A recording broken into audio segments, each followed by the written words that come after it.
It's November 6, 1983 in Hawkins, Indiana, a quiet little town. Four best friends, Mike Wheeler, Dustin Henderson, Lucas Sinclair, and Will Byers, are in Mike's basement playing D&D. They're fighting over a monster they call the Demogorgon, laughing, yelling until late. When it's over, Will rides his bike home alone through a dark woods near Mirkwood, a spooky road. And suddenly, a tall, skinny figure with no face and long claws steps out. Will ditches his bike and runs home, locking the door, but the thing gets in. He vanishes, and there was no scream, no trace, and his bike was left behind. The next day, Joyce Byers, Will's tired single mom, notices he's not in bed. She checks with his older brother, Jonathan, a shy guy who loves photography, and they start searching. Joyce runs to Sheriff Jim Hopper, a gruff cop who drinks too much and sleeps on his couch. And he thinks Will's just lost because kids wander off sometimes. But Joyce insists that something's wrong. At school, Mike, Dustin, and Lucas wonder where Will is while dodging bullies. Mike's older sister, Nancy, is busy crushing on Steve Harrington, a popular guy with big hair. Her friend, Barb Holland, tags along to a party at Steve's, rolling her eyes at Nancy's new boyfriend. Meanwhile, at a secret government lab called Hawkins National Laboratory, something's freaky going on. Men in white suits are suiting up to check out a swirling, slimy portal in a wall and a gate to somewhere bad. A girl escapes from that national laboratory as well. She's skinny, has a buzz cut, and a tattoo that says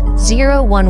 She stumbles into Benny's diner, stealing fries and barely speaking. Benny, the big-hearted owner, feeds her, but the lab agents track her down and shoot him dead, and she bolts into the woods. Back in town, Hopper tells the boys to stay out of it, but they grab their bikes and search for Will anyways. They find 11 in the rain, cold and scared. Mike hides her in his basement, giving her a blanket and some of his clothes. She's weird and loves Eggo waffles. Doesn't say much, but when she sees a picture of Will, she points to him and says, "He's gone." The boys figure she knows something. 11 uses Mike's walkie-talkie to pick up Will's voice, faint and scared, and he says he's in the Upside Down, a dark, twisted version of Hawkins with that monster, aka the Demogorgon, running around. Joyce's house starts going nuts. Lights blink like crazy, the phone rings with static, and Will's breathing on the phone. And Joyce swears that Will was trying to talk to her. So she strings up Christmas lights and paints letters on the wall to spell out messages, and Will uses those lights from the Upside Down and tells Joyce, "Right here," and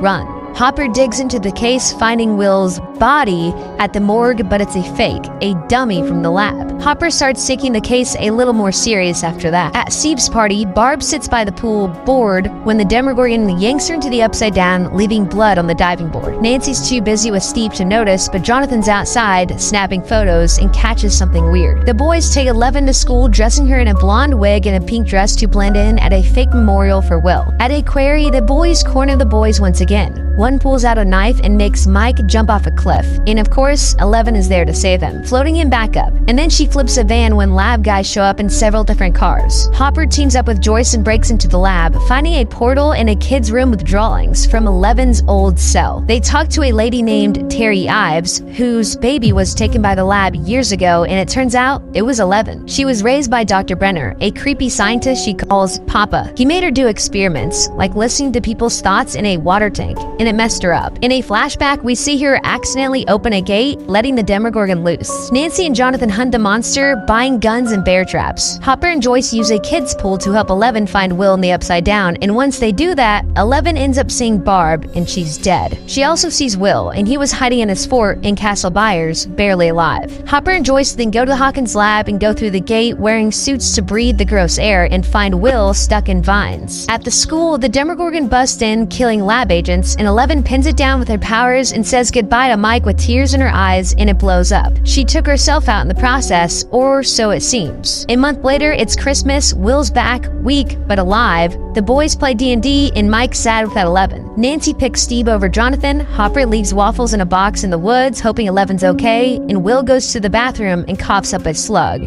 Something's still wrong. For season 2, it's October 28th, 1984, almost a year later. Hawkins is getting ready for Halloween. The boys, Mike, Dustin, Lucas, and Will, are obsessed with the arcade. They're playing this game called Dragon's Lair and Dig Dug. A new kid named Mad Max beats Dustin's score, and they're dying to know who it is. Will's jumpy, seeing flashes of the Upside Down, red skies, slimy tunnels, and a huge shadow monster with tentacles. Turns out, it's called the Mind Flayer. He draws it over and over, freaking out Joyce. Hopper's hiding 11 in a cabin in the woods, teaching her rules like stay inside and don't use powers. She's bored, misses Mike, and fights with Hopper about it. Joyce is dating a new person named Bob Newby, a goofy guy from Radio Shack who loves puzzles and tries to win over Will and Jonathan. Nancy's torn up about Barb, blaming herself, and she drags Steve to a Halloween party to get drunk and spill the truth. A new girl, Max Mayfield, shows up at school. She's the arcade champ, a skater with red hair and a tough attitude. Her stepbrother, Billy Hargrove, is a jerk with a mullet who drives a loud Camaro and almost hits the boys with it. Dustin finds a slimy slug thing in his trash can and names it Dart, and keeps it in a tank, and turns out it was not a good idea. It grows fast, eats his cat, and escapes, turning it into a mini Demogorgon. 11 uses her powers to spy on Mike, sees him with Max, and gets jealous. She flips Max's skateboard from afar, seeking revenge. She then sneaks out of the cabin, visits her mom Terry, who's unresponsive, and stuck repeating the same words. Breathe, sunflower,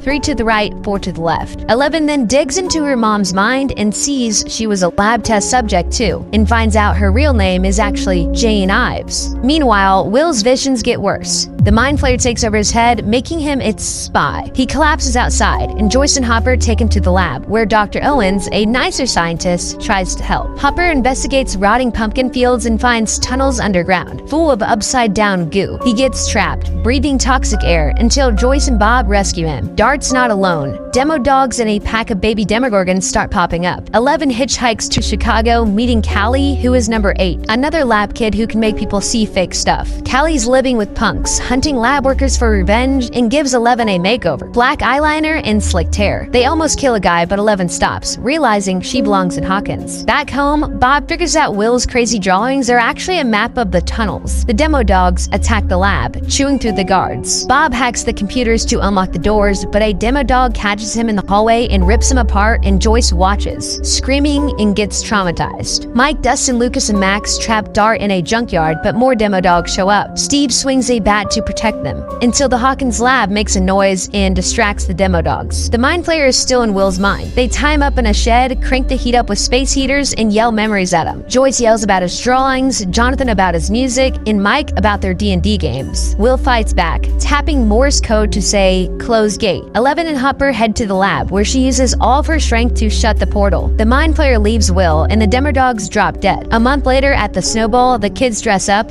Mike dances with 11, Lucas with Max, and Nancy dances with Dustin to cheer him up. In Season 3, it's June 1985. Hawkins is hot and busy. The new Starcourt Mall is the place to be. It has bright lights, shops, and a food court. Steve's stuck scooping ice cream at Scoops Ahoy with Robin Buckley, a sarcastic girl from band who teases him nonstop. Mike and 11 are glued together, kissing all of the time, which drives Hopper crazy, so he tries writing him a no dating speech, but chickens out and yells instead. Dustin's back from science camp, bragging about his girlfriend named Susie nobody's met. He builds a big radio tower and picks up Russian code. Joyce notices magnets falling off her fridge and thinks something's off again. Meanwhile, Nancy and Jonathan work at Hawkins Post, but the old guys there treat Nancy like her coffee girl. Billy Hargrove is a lifeguard at the pool, flexing and flirting all the time, until he crashes his car near an old steel mill. The Mind Flayer, a smoky shadow, takes over his body, making his eyes go black. He kidnaps a lady, locks her in the mill, and her body melts into goo that joins the Mind Flayer's new monster, which is a big, wet pile of flesh with teeth. Hopper and Joyce find a Russian lab under the mall, beat up the guard, and kidnap Alexei, a scientist who only speaks Russian. They drag him to Murray Bauman, a weird conspiracy guy who translates Russian, and he says the Russians are opening the gate with a giant laser. Dustin, Steve, Robin, and Erica, who's Lucas's loud little sister, sneak into the mall's basement after cracking the Russian code. They find boxes of mysterious green goo in a huge elevator that drops them into a base full of soldiers and machines. 11, Max, Mike, and Lucas and Will hang out, but 11 spies on Billy with her powers and gets too close. The Mind Flayer sticks a piece of itself in her leg. She pulls it out, screaming, but she's shaken. Billy grabs more people, lifeguards, neighbors, and turning them into his monster, which grows bigger and nastier. At the 4th of July fair, the gang comes together. Dustin's group escapes the base with cuts and bruises. Meanwhile, Steve and Robin get drugged by Russians, but they laugh it off later. The Mind Flayer's creature crashes the fair, chasing Eleven's crew into a cabin. They throw fireworks at it while Hopper and Joyce and Murray break into the base and turn off the laser. Alexei gets shot by a Russian hitman at the fair, and Hopper fights a big guy named Grigori. He tosses him into the machine. It blows up, closing the gate, but Hopper's stuck on the wrong side. Everyone thinks he's gone. The monster dies, and Billy, who broke free to save Eleven, gets stabbed by it and dies in Max's arms. 3 months later, Joyce sells her house, Eleven's powers are gone, and she moves in with the Byers, and they went to California. Max is quiet, missing Billy, and Steve and Robin get jobs at a video store. In Russia, guards feed a prisoner to a Demogorgon, but another cell holds Hopper. In season 4, it's March 1986, and the group splits up. In California, Eleven, who now goes by Jane Hopper, starts school with Will and Jonathan. Kids bully her, calling her a freak, and she smashes a girl's face with a skate, landing her in jail for a bit. Joyce gets a doll in the mail from Russia with a note that says, "Hopper's alive." She calls Murray to help rescue him. In Hawkins, Chrissy Cunningham, a cheerleader, meets Eddie Munson, who's a long-haired D&D player, and she met him to buy drugs. At his trailer later on, her eyes roll back, she floats up,